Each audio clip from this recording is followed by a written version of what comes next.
Bismillahirrahmanirrahim. Qala masyayikhuna al-mu'allif rahimahullahu taala wa adamana fa bihim barakati ulumihim wa bina wa bikum fidaraini amin radhiyallahu anhu wa ankum ila anqal.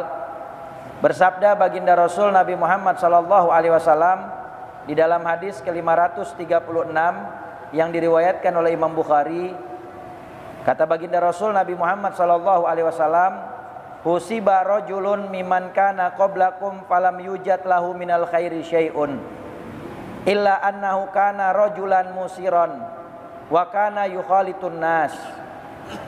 Dikisahkan bahwasanya ada seseorang dari umat terdahulu yang mana orang ini tidak punya kebaikan ketika diperiksa oleh malaikat Allah Subhanahu wa taala pada saat dihisab.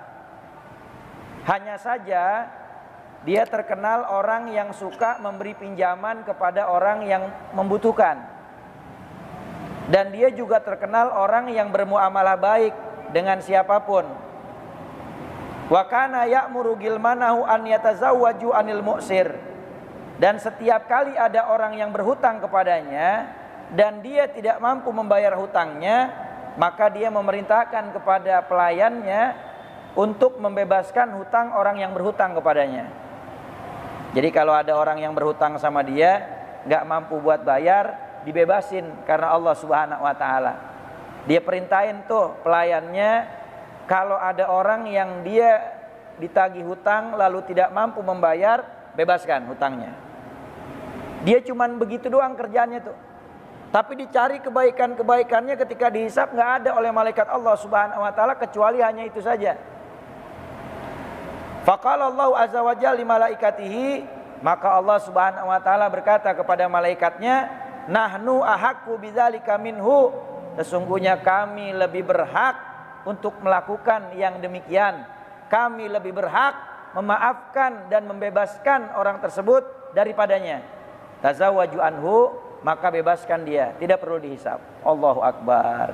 Dengan berkah suka bebasin utang orang yang berhutang kepadanya, maka Allah enggak hisab lagi perbuatannya ketika di mahsyar, dimasukkan ke surga oleh Allah Subhanahu wa taala.